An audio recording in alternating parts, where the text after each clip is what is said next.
vamos abrir lá o Evangelho então. Olha, capítulo 14, honrai vosso pai e vossa mãe. Instrução dos Espíritos, no item 9, que nos fala sobre a ingratidão dos filhos e os laços de família. Ele é grande, esse item é grande, eu vou ler só... Ele é bem grande, nossa, vai ser 2 parágrafos, tá bom? 3 parágrafos, tá bom? Nos diz assim: a ingratidão é um dos frutos mais imediatos do egoísmo e sempre revolta os corações honestos. Porém, a ingratidão dos filhos em relação aos pais tem um caráter ainda mais odioso. É especialmente sob esse ponto de vista que vamos considerá-la, para analisar-lhes as causas. Nessa, como em outras questões, o Espiritismo vem trazer esclarecimentos para um dos problemas do coração humano. Quando o espírito deixa a terra, leva consigo as paixões ou as virtudes inerentes à sua natureza e vai se aperfeiçoando no espaço ou permanece estacionário até o momento em que sinta o desejo de ver a luz. Muitos partem da terra levando ódios violentos e desejos de vingança que não foram satisfeitos. Porém, dentre eles, há alguns mais avançados. É permitido entrever uma ponta da verdade e assim reconhecem os funestos efeitos das suas paixões, tomando então boas resoluções. Compreendem que para irem até Deus só existe uma senha, a caridade. Ora, não há caridade sem o esquecimento dos ultrajes e das injúrias. Não há caridade com ódio no coração e no coração sem perdão. Então, mediante um imenso esforço, tais espíritos conseguem observar aqueles a quem odiaram na terra, mas diante dessa visão, a sua animosidade desperta. Revoltam-se com a ideia de perdoá-los, ainda mais com a de renunciar a si mesmos, e principalmente com a de amarem aqueles que foram talvez os causadores da destruição da sua fortuna, sua honra, sua família. Entretanto, o coração desses infortunados fica abalado. Eles hesitam, vacilam, agitados por sentimentos contrários. Se a boa resolução predomina dentro deles, oram a Deus, imploram aos bons espíritos que lhe deem forças no momento mais decisivo da prova. A gente vai ler até aqui, tá? Porque o restante é tão grande. São bom até agora, vai ficar bom se Deus quiser até o final, Nina. Vai ficar bom, tem fé, né? Vamos lá então agora fazer a nossa prece, para a gente começar o estudo. Estou com saudade desse momento aqui. Vamos lá então. Jesus querido, companheiro amado, amigo nosso de todas as horas, mais uma vez estamos junto de Ti, Mestre querido, junto aos nossos companheiros encarnados e desencarnados, para que possamos um pouquinho mais pensar, refletir, analisar sobre os conceitos da doutrina espírita segundo a ótica de Leon Denis, sob a ótica de Leon Denis. Que Tu possas envolver a todos nós que aqui estamos presentes, encarnados e desencarnados, que todos nós possamos sair com material para pensar, analisar, refletir e modificar, Senhor, as nossas atitudes, os nossos pensamentos, os nossos sentimentos acerca das coisas que talvez nos aborreçam, nos chateiem, mas que não sabemos se são necessárias ou não ao nosso crescimento. Que possamos lidar com as dificuldades da vida de uma maneira mais fácil, de uma maneira mais leve, para que não venhamos nos impor, Senhor, sofrimento em função dessas mesmas dificuldades. Que seja em Teu nome, Mestre querido, que seja em nome de Cair Baixuto, que seja em nome dessa espiritualidade amiga que nos abriga, que nos acolhe, que nos sustenta a caminhada, mas acima de tudo, Senhor Jesus, em nome de Deus, e que Te pedimos mais uma vez permissão para iniciarmos o nosso estudo da tarde e noite de hoje.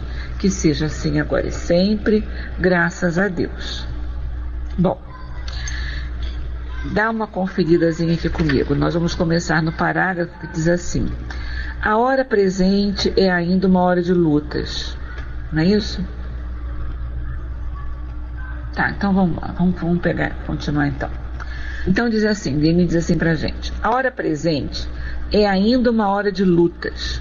Luta das nações para a conquista do globo. Luta das classes para a conquista do bem-estar e do poder. Em redor de nós, agitam-se forças cegas e profundas, forças que ontem não se conheciam e que hoje se organizam e entram em ação. Uma sociedade agoniza, outra nasce. O ideal do passado vem à Terra. Qual será o de amanhã? Abriu-se um período de transição, uma fase diferente de evolução humana, fase obscura, cheia ao mesmo tempo de promessas e ameaças. Começou. Na alma das gerações que sobem, jazem os germes de novas florescências, flores do mal ou flores do bem.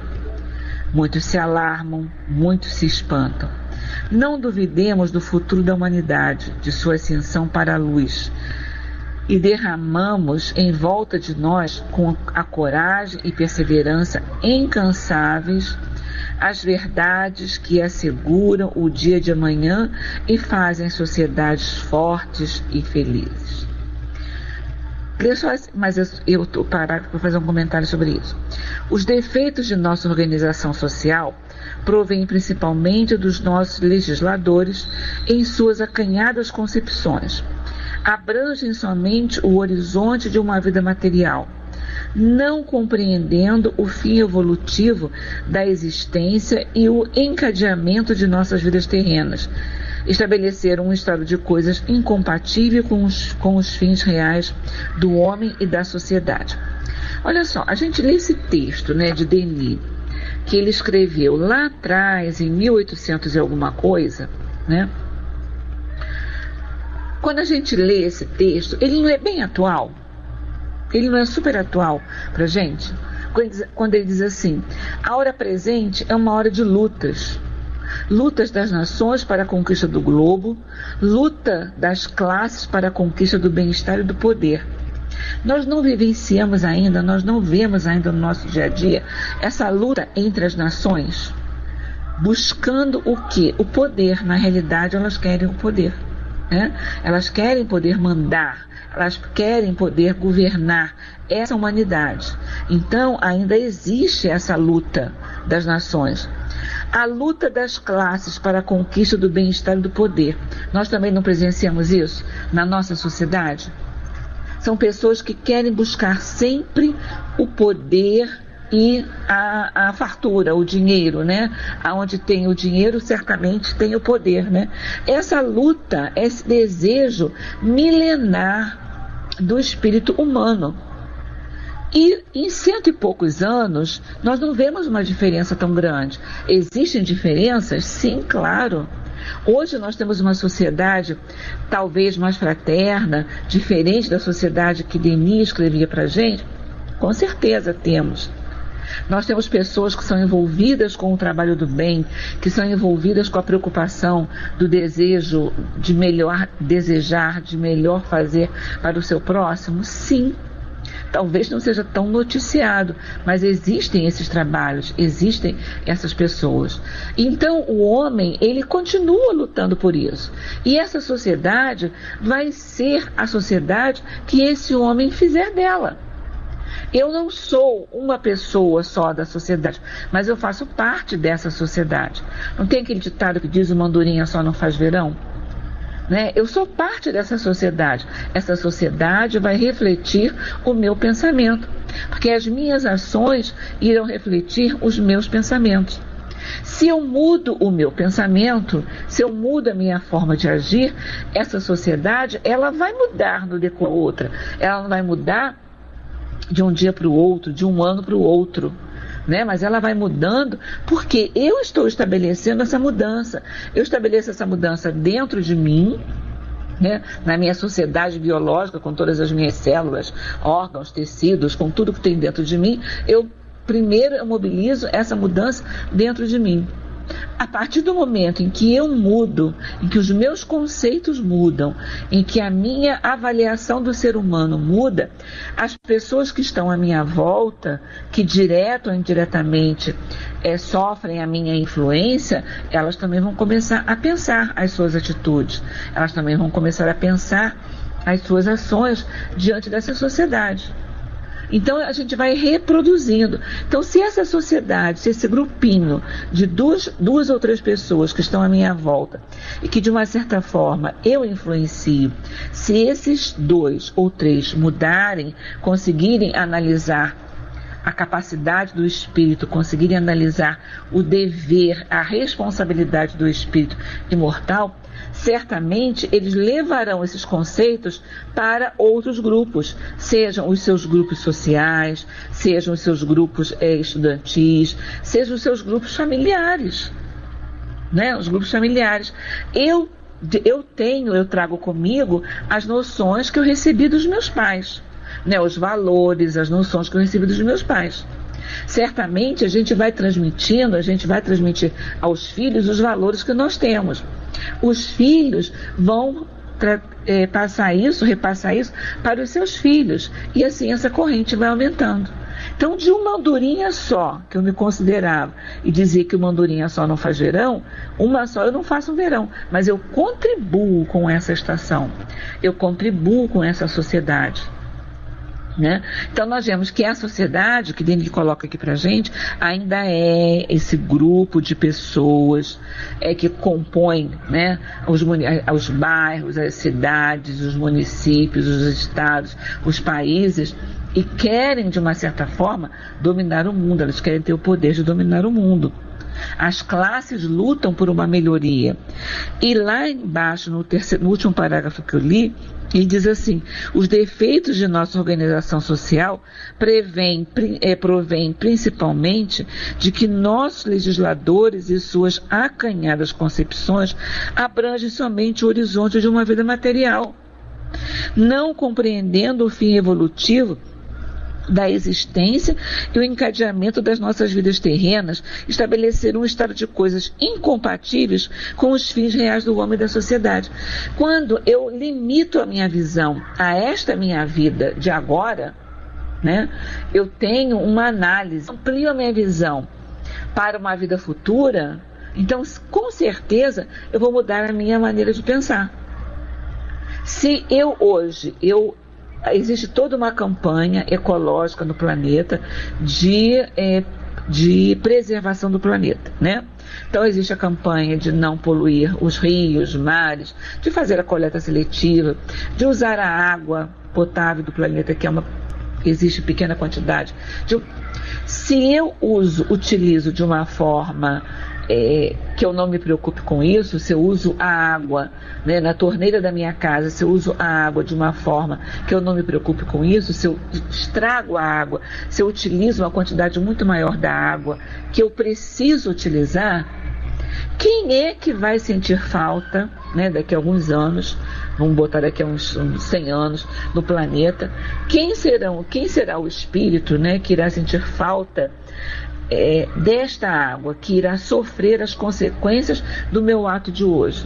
Serão as pessoas que estão aqui, que vão viver mais do que eu? Serão meus netos, meus sobrinhos netos, as crianças que estão chegando ao meu convívio agora? Quem garante que eu não estarei aqui de novo para acompanhar esse caminhar desse planeta? Alguém garante que eu não esteja aqui? Pode ser que não, mas pode ser que sim. Né? Será que nós não estivemos nessa sociedade mais mais rude de milênios e milênios atrás, ou de centenas e centenas de anos atrás? Será que nós não estivemos nessa sociedade? Nós não estabelecemos determinados padrões para essa sociedade que hoje nós colhemos esse resultado? Então, se eu penso somente numa existência, tudo é muito simples, né? Se acabar a água do planeta, eu não vou usar, eu não vou estar aqui para usufruir desse planeta, então a água pode acabar. Mas se eu tenho uma visão reencarnacionista, e se eu percebo que daqui a 100, 150, 200 anos eu posso estar de volta a este planeta, eu posso estar aqui de novo, certamente o planeta que eu estou deixando para mim. Isso vai voltar para mim. Né? É a lei de ação e reação. Essa realidade voltará para mim. Então, como ele diz aqui, se esses legisladores tivessem essa visão reencarnacionista, visão de que o que eu faço hoje, né, que para mim, eu só viso a minha pessoa e a dos meus próximos, se eu tenho essa visão de hoje, se eu só tenho essa visão de hoje, eles acham que estão fazendo tudo da maneira correta. Mas se eu penso que amanhã ou depois, daqui a alguns anos, eu vou estar de volta, os meus descendentes poderão estar de volta, eu poderia estar de volta no meio desses descendentes, né? As pessoas que eu amo, os meus filhos podem estar de volta, então eu pensaria 2 vezes antes de fazer. Então a visão reencarnacionista traz para a gente essa responsabilidade da ação do presente, visando a melhoria do futuro. E o entendimento de que se no momento eu ultrapasso situações difíceis, essa visão reencarnacionista me traz a visão de que lá atrás, né, em algumas encarnações atrás, de uma certa forma, eu contribuí para que eu encontrasse a sociedade que eu encontro hoje. Tanto a sociedade melhor como a sociedade pior, no meu entender, daquilo que eu seleciono para entender, né? E aí Denis continua assim: a conquista do poder pelo maior número não é próprio para ampliar esse ponto de vista. O povo segue o instinto surdo que o impele, incapaz de aquilatar o mérito e o valor dos seus responsáveis, dos seus representantes.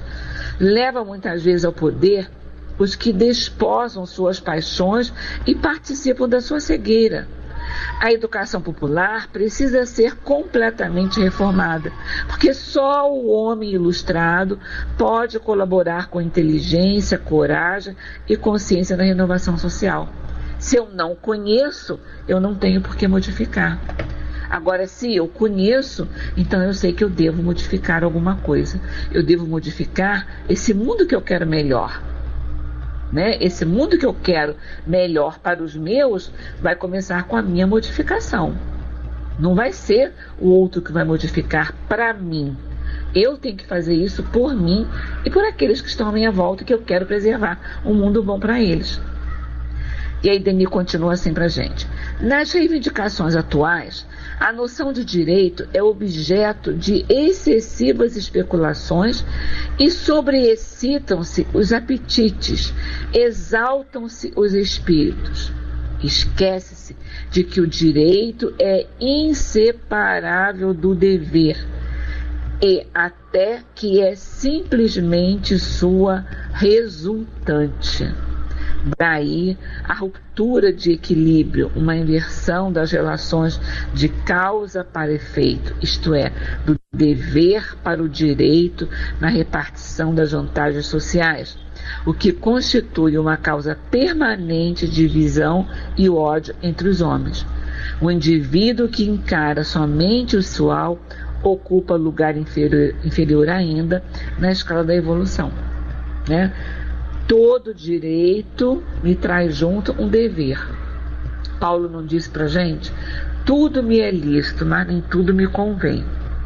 Eu tenho o direito mas cada direito que eu quero conquistar para mim, que eu luto por esse direito, que eu reclamo desse direito, que eu reivindico, me leva também a um dever, né? Ele frisando aqui o que ele diz pra gente: esquece de que o direito é inseparável do dever. Não tem como você separar, porque as minhas ações vão resultar nisso aí. E ele continua: e na verdade é simplesmente seu resultante. O direito é uma resultante desse dever e vice-versa. Daí uma ruptura do equilíbrio, uma inversão das relações de causa para efeito, isto é, do dever para o direito na repartição das vantagens sociais, o que constitui, eu estou lendo aqui no texto da Nina, o que constitui Esse emaranhado de coisas que a gente não entende. Aí eu reclamo. Quando as coisas não acontecem do jeito que eu quero, eu reclamo. Mas eu esqueço dos meus deveres em relação àquilo, né? Então eu tenho que lembrar isso, que cada direito está ligado a um dever. Aí ele continua assim: o direito, como disse Godin, fundador do Familistério de Guise, é feito do dever cumprido, sendo os serviços prestados à humanidade a causa, o direito vem a ser o efeito. Numa sociedade bem organizada, cada cidadão classificar-se-á de acordo com seu valor pessoal e grau de sua evolução, em proporção com sua cota social. Relendo esse parágrafo, muito interessante. O direito, como disse Godin, fundador do Familistério de Guise. Familistério era um local de reunião das famílias, onde as famílias se reuniam. E ele é chamado, aqui ele dá um nome, Godin dá um nome de Familistério de Guise. Guise é uma cidade ao norte da França, onde haviam essas reuniões, que eles iam discutir ali, eles discutiam, reivindicavam os direitos da sociedade, né? Foi um marco, Guise, essa cidade no norte da França, ela é um lugar marcado por importante, de uma certa forma, né, muito importante, para a história econômica dos séculos XIX e século XX, porque ali eram discutidas determinadas coisas que essa sociedade solicitava, essa sociedade queria. Então ele diz assim: o direito, como disse Godin, fundador, feito do dever cumprido, sendo os serviços prestados à humanidade a causa. O direito vem a ser o efeito. Então aquilo que eu presto para a humanidade, aquilo que eu faço para a humanidade, é a causa que eu estou trabalhando para obter esse direito mais à frente. Se eu sou fraterna para com os outros, que direito eu conquisto dessa sociedade? De ser o quê? Auxiliada, ajudada. Se eu não me preocupo com isso, o que eu vou obter em troca disso? O que eu planto? O que eu colho? Eu só vou colher aquilo que eu plantar. Não é verdade? Eu não posso colher aquilo que eu não vou plantar. Boa noite, Nandita. Seja bem-vinda. Eu não vou colher aquilo que eu não plantar, né? Então, o meu direito... O direito vem a ser o efeito, o direito que eu quero conseguir vai ser o efeito das minhas ações. O direito, o efeito das minhas ações, dos meus pensamentos, dos meus atos. Certo? E ele vai à frente. O indivíduo só deve ocupar a situação merecida. Seu direito está em proporção equivalente à sua capacidade para o bem. Para o bem. Tal é a regra, tal é a base da ordem universal. E a ordem social, enquanto não for sua contraprova, sua imagem fiel será precária e instável.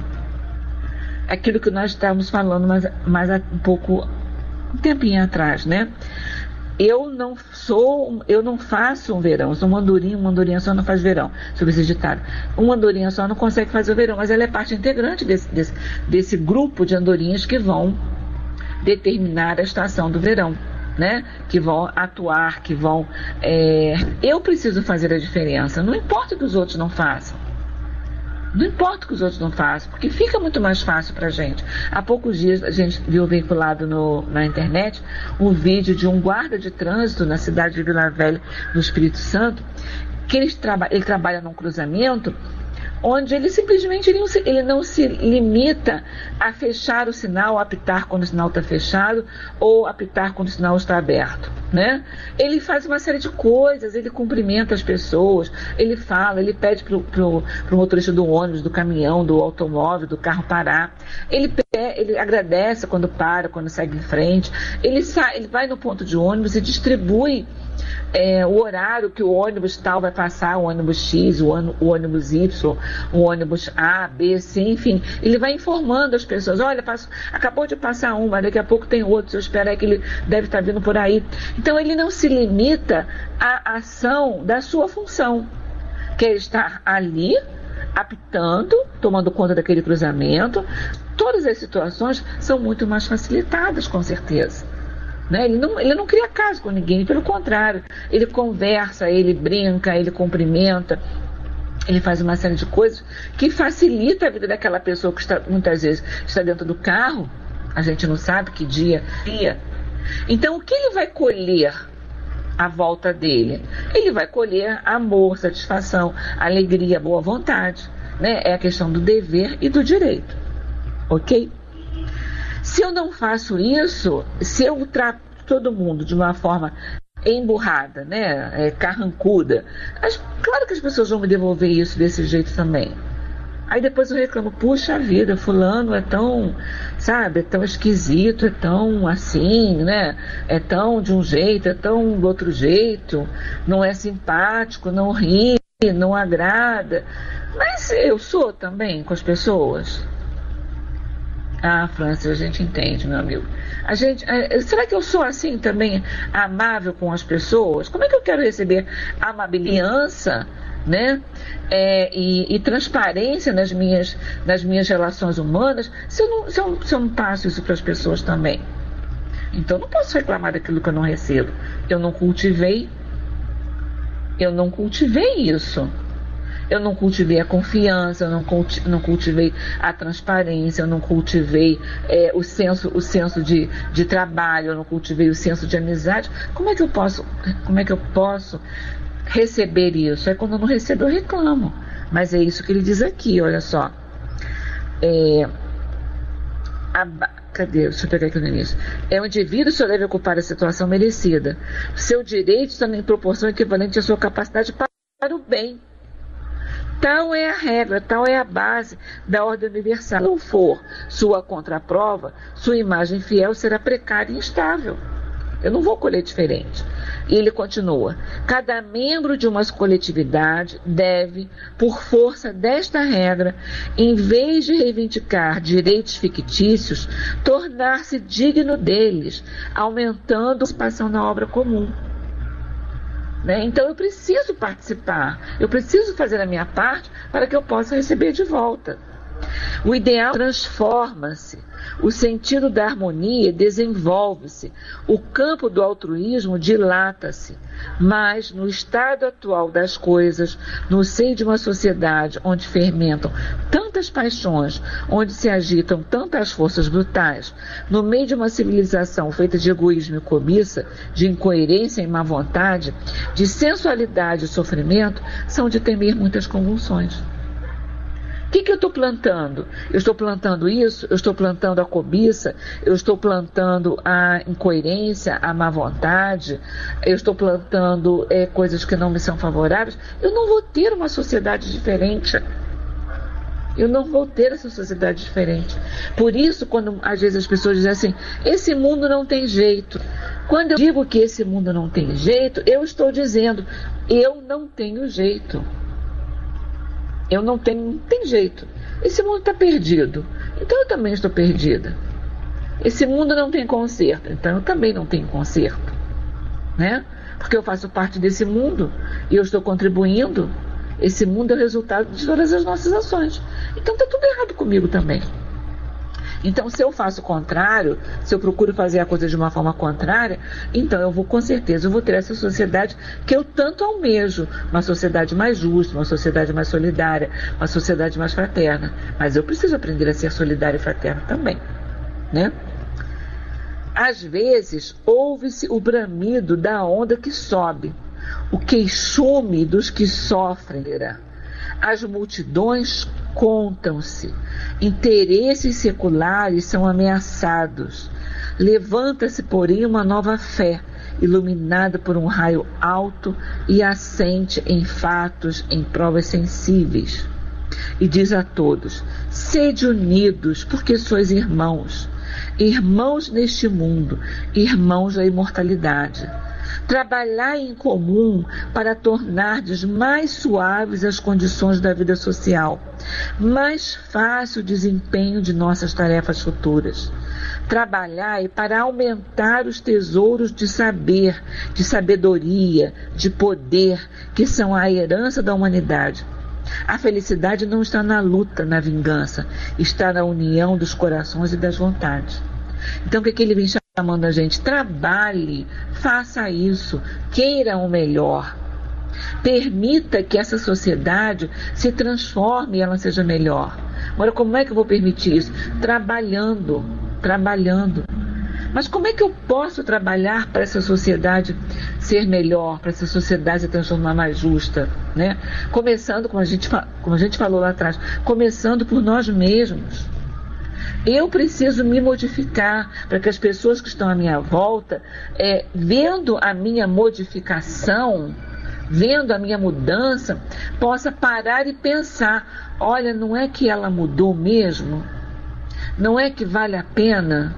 Não é que ajuda? Não é que fulano ajuda? Não é que Beltrano ajuda? Como é que eu vou... Mas é mudar de verdade. É mudar de verdade em todos os setores da vida da gente. É analisar todas as nossas ações. Em todos os sentidos. É eu ver até onde vai o meu direito, onde começa o direito do outro. Em todos os sentidos. Né? É o contrário, aquele velho ditado, né? Que a gente às vezes diz, né? Farinha pouca, pelo menos no Rio de Janeiro, um ditado comum, minha mãe falava demais ele. Farinha pouca, meu pirão primeiro. Ou seja, se não vai dar para ninguém, deixa eu primeiro me safar, deixa primeiro eu resolver a minha questão, para depois eu poder resolver a do outro. E não é dessa forma, porque eu quero, se possível, que o outro deixe de fazer para ele e faça por mim e venha me ajudar. Então, é uma lei muito simples. Se eu quero para o outro, eu tenho que fazer também. Eu não vou conseguir educar uma criança e dizer que ela não pode fazer, que ela não deve fazer, se eu faço.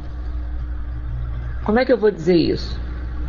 Como é que eu vou dizer para o meu filho que ele não pode avançar o sinal de trânsito? Né? Todos nós, Júlio, estamos em busca do saber. Todos nós estamos aprendendo. Somos viajantes nesse aprendizado ainda, né? Agora, olha só, como é que eu posso dizer para o meu filho que é errado avançar sinal, se quando ele está ao meu lado, eu avanço o sinal?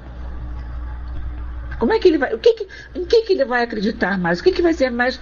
Vai ter um peso maior para ele? O que eu falo ou o que eu faço? Mas eu, de uma certa forma, eu maltrato a pessoa que me ajuda em casa. Então, como é que isso pode acontecer? O que eu estou fazendo? Eu estou ensinando, ou estou dizendo para ele, fale uma coisa e faça outra. O seu verbo é diferente da sua ação. A sua ação vai ser diferente do seu verbo.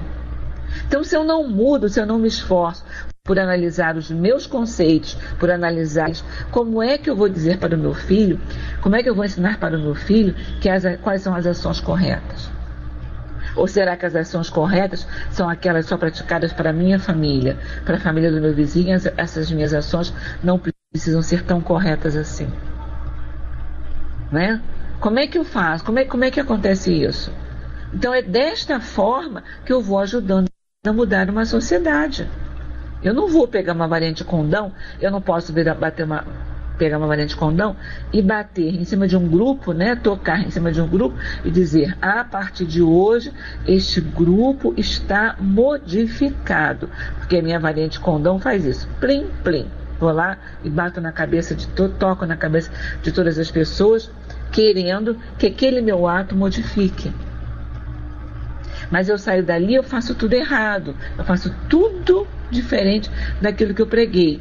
Então tem alguma coisa errada aí. Então eu preciso ir me modificando as pessoas que estão à minha volta através do exemplo. A gente não educa pela palavra, a gente educa através do exemplo, né? A gente educa através daquilo que a gente faz. Se eu vejo alguém amassando uma planta, ela está arrancando, esmiuçando todas as pétalas de uma flor, e essa pessoa diz para mim, eu amo flor, eu adoro flores.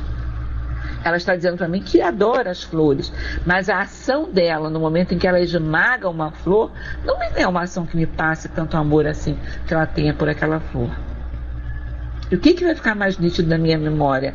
As palavras dela ou o ato dela amassando uma flor? Né? Então eu não posso me excluir desta responsabilidade.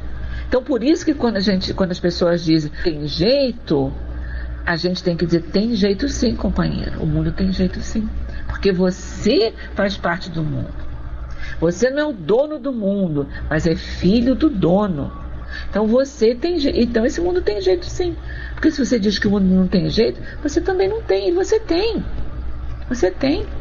Você é um espírito criado ignorante de conhecimento para alcançar a sua felicidade, que é o seu objetivo maior. Mas para isso você precisa aprender.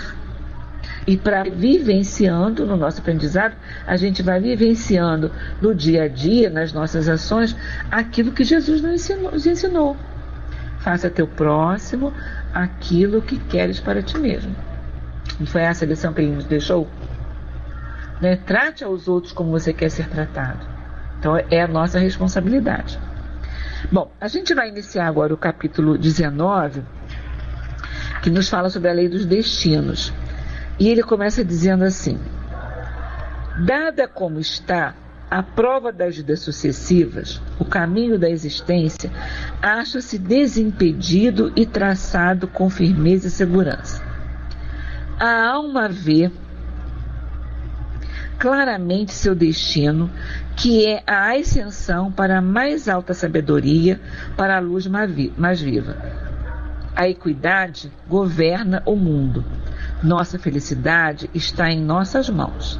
Deixa de haver falhas no universo, sendo seu alvo a beleza, seus meios a justiça e o amor. Dissipa-se, portanto, todo o teor quimérico, todo o terror do além. Em vez de recear o futuro, o homem saboreia. Multiplicam-se-lhes as forças, seu esforço para o bem está centuplicado. É a visão reencarnacionista. Quando eu não tenho a visão reencarnacionista, quando eu acho que a minha vida é só, né? Quando eu percebo, quando eu crio a certeza em mim de que minha vida é só esse momento aqui, que eu estou vivendo nessa encarnação, enquanto Vânia, né? Enquanto Vânia. Então, se eu só tenho a minha visão, se minha visão só vai do meu nascimento até a minha morte, então por que eu preciso me modificar? Para quê? Né? Para quê eu preciso me modificar? Se eu nasci aqui, mas eu vou morrer ali, num tempo que eu não sei qual é o tempo que eu tenho aqui. Por que eu preciso modificar a minha maneira de ser, a minha maneira de agir, se tudo vai acabar, daqui a pouquinho eu vou morrer e tudo vai acabar comigo, né? Então não preciso. Mas se eu tenho a visão reencarnacionista, se eu me percebo um espírito eterno ocupando momentaneamente um corpo material, se eu sei que eu tive vidas anteriores a esse meu momento e que eu terei vidas posteriores a este meu momento, então a minha relação com as minhas ações, com as minhas atitudes, passam a ser diferentes. Não é? Passam a ser diferentes. Porque eu sei que hoje eu estou vivenciando, eu estou experimentando as minhas ações de outrora. E amanhã eu vou vivenciar e experimentar. Esse amanhã é de quanto tempo? Não sei. Alguém sabe quanto tempo demora para a gente reencarnar? Não sei. Será que tudo que eu estou cruzando com dificuldade nesta encarnação é resultado da minha vida anterior, imediatamente anterior a essa que eu estou vivendo agora? Também não sei. Eu não sei. Quem pode assegurar que seja? Ninguém. Então eu me preocupar. Oi, Cremildo, que bom te ver aqui, meu amigo. Seja muito bem-vindo. Então, o que eu tenho que fazer hoje é esquecer de ontem. Eu posso mudar o que eu fiz nas vidas anteriores? Não. Né? Eu não posso mudar o que ficou lá para trás, mas eu posso tentar mudar o que vem daqui para frente. Né? Eu não posso tentar mudar. Dando um exemplo assim, bem prático, bem terra-terra, bem simples. Tá? Se eu engordei 20 quilos, eu posso tentar e pensar, poxa, mas olha, ano passado eu pesava menos 20 quilos. Eu tenho como mudar as minhas ações lá de trás que me fizeram engordar 20 quilos? Não. O que eu posso fazer? É tentar modificar os meus hábitos para que eu possa de novo recuperar aquele corpo, aquela estrutura corpórea que eu tinha lá atrás. Mas não é verdade? Não é verdade? É isso que eu tenho que fazer. Eu não posso pegar, engordei 20 quilos, nossa, mas eu comi tanta pizza, eu tomei tanto sorvete, eu comi tanto bolo. Eu posso mudar isso? Não, é passado. Já passou, acabou. Mas eu posso mudar daqui para frente? Posso. Eu vou me modificar. Não é verdade? Eu vou me modificar para que isso possa se tornar diferente. Vai depender de quem? Vai depender de quem? Vai depender, por exemplo, eu emagrecer 20 quilos vai depender da Nina Mil, da Mana, do Júlio, do Francis ou do Cremildo? Não. Quem é que pode atuar nessa minha mudança? Quem é que vai poder atuar nessa minha mudança? Só eu vou poder fazer isso. Ninguém mais vai poder fazer isso. Né? Então, eu não tenho como. O que eu estou vivendo hoje é uma coisa que eu fiz anteriormente.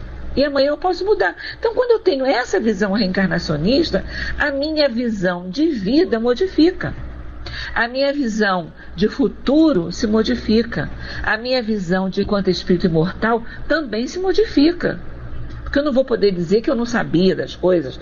Eu não sabia. Eu não tinha esse conhecimento, mas eu tenho esse conhecimento. Então, eu tenho que saber que a ação tem que ser minha, não tem que ser do outro.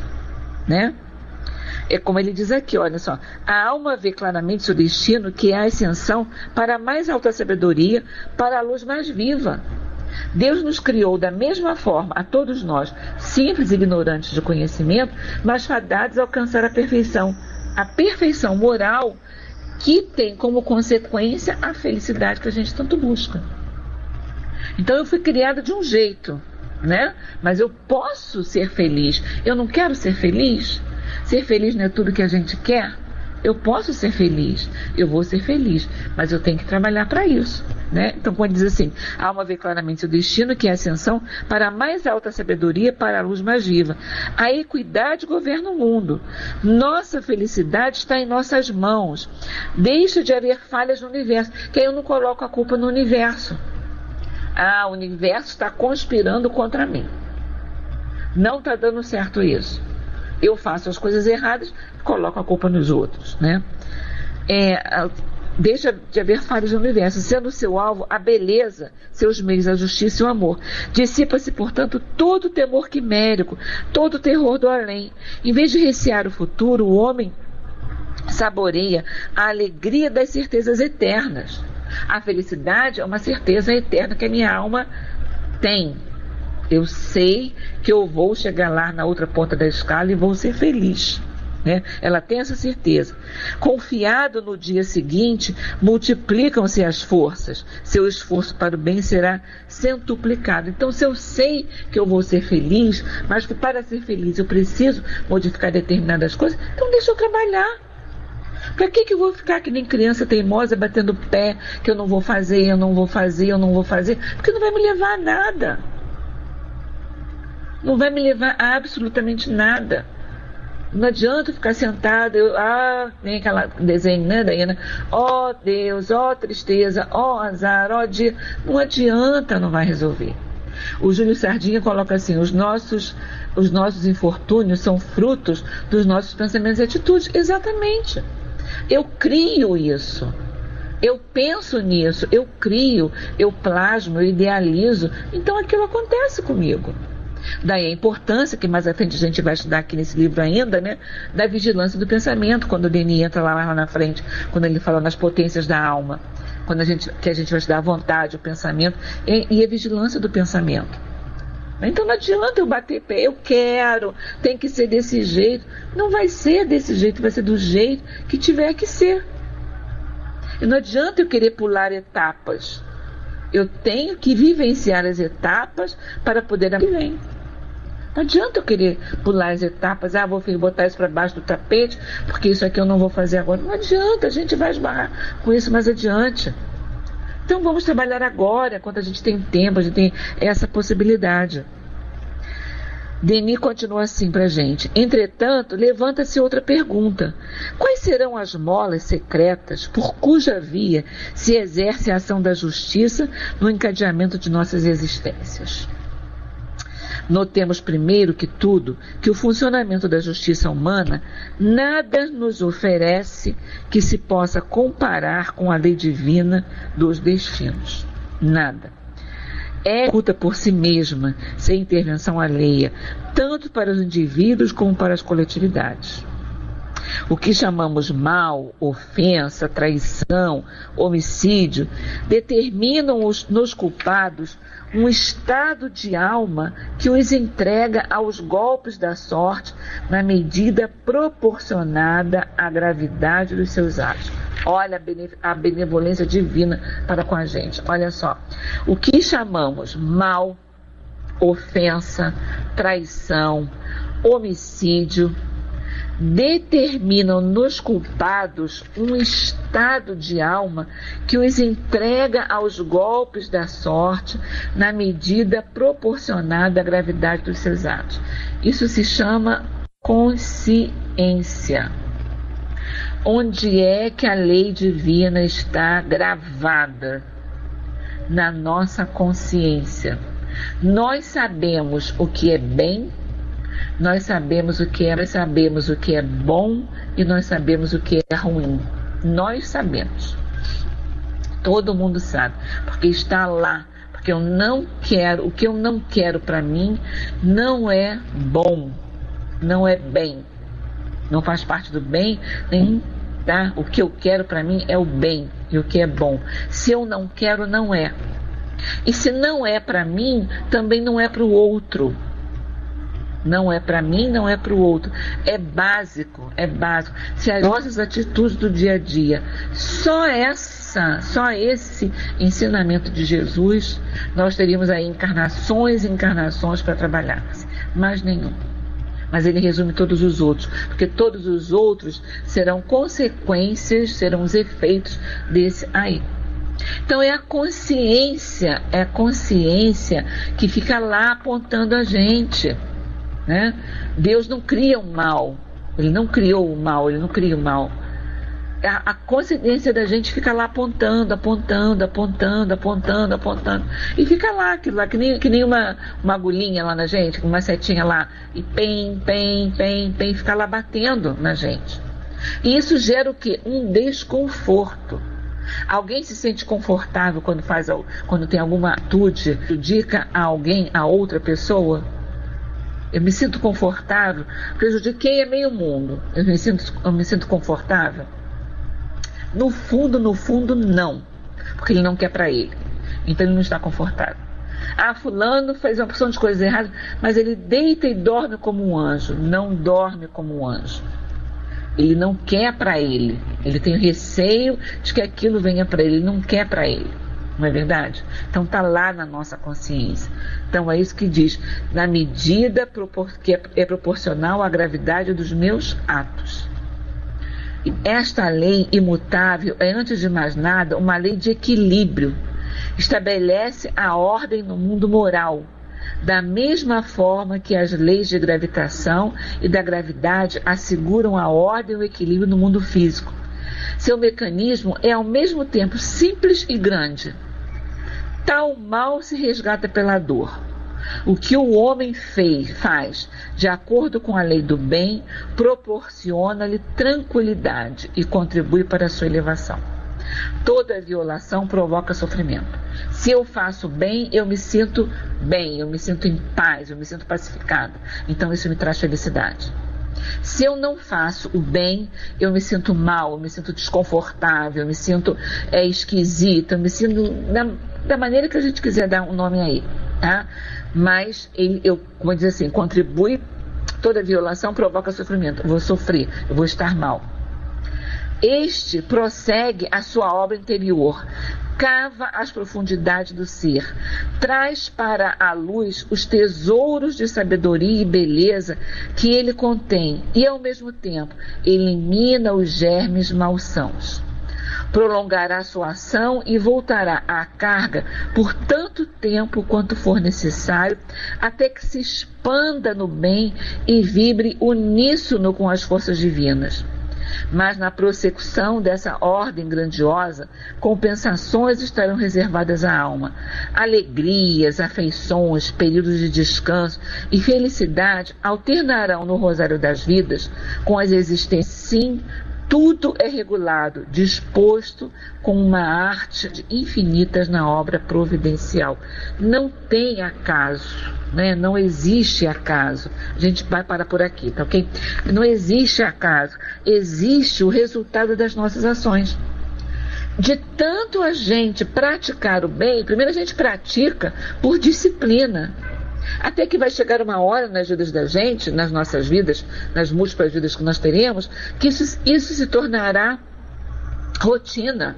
Vai ser rotina praticar o bem, vai ser rotina praticar o que é bom.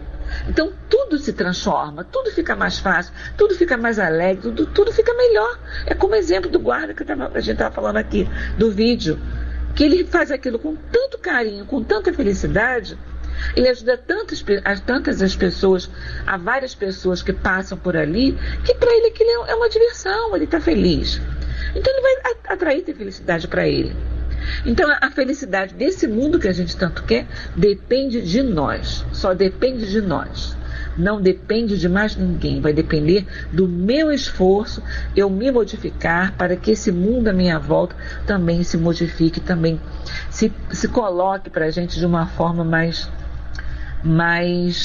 amena, mais agradável, onde a gente não veja tantas pessoas querendo só o melhor para si mesmo, visando os seus interesses e levando a prejuízo de tantas outras pessoas, né? Então que a gente possa pensar sobre isso, que a gente possa pensar, repensar. Isso é lição de casa para todos os dias, né? Todo dia a gente tem que pensar e analisar e fazer como o Santo Agostinho nos ensinou lá no Livro dos Espíritos, analisar as nossas atitudes no final do dia. O que eu fiz hoje? Como é que foi o meu dia hoje? Foi bom, né? Eu agi de uma forma legal para com os meus semelhantes? Fazer uma análise daquilo que a gente fez, ok?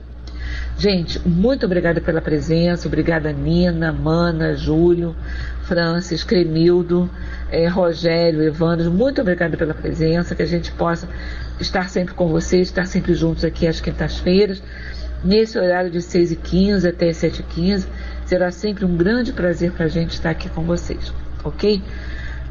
Alguém quer subir para fazer a prece? Ou eu posso fazer? O Celso deve estar entrando aí já. Não? Então tá bom, então eu faço. Deixa eu fazer a prece, estava com saudade daqui desse horário. Vamos lá então fazer a nossa prece de agradecimento pela possibilidade do estudo. Roguemos assim com os nossos corações. Jesus querido, Jesus amado, te agradecemos, Mestre, pela possibilidade de estudar, pela possibilidade de ler, de analisar, de pensar os textos de Leon Denis, que nos traz com tanta beleza, com tanta docilidade, com tanto amor para o nosso crescimento espiritual. Abençoa todos nós que aqui estivemos esta noite, encarnados e desencarnados, a reunião de estudos. Abençoa, Senhor, a todos os membros desta equipe que também nos possibilitam este trabalho. Envolva a todos nós com as tuas vibrações de paz, de amor e de luz, sabendo, Senhor, como sabemos, estás sempre ao nosso lado, conduzindo a nossa caminhada, fortalecendo a nossa vontade e intensificando, Senhor, o nosso desejo de fazer no bem, de trabalhar em tua seara. Que seja em teu nome, Mestre querido, que seja em nome de Cair Bachútel e de toda a espiritualidade amiga que nos abriga, que nos acolhe tão carinhosamente, mas acima de tudo, Senhor da vida, que seja em nome de Deus, esse Pai de infinita misericórdia, que te pedimos a permissão para encerrar a nossa reunião de estudos da noite de hoje. Que seja assim, agora e sempre, graças a Deus.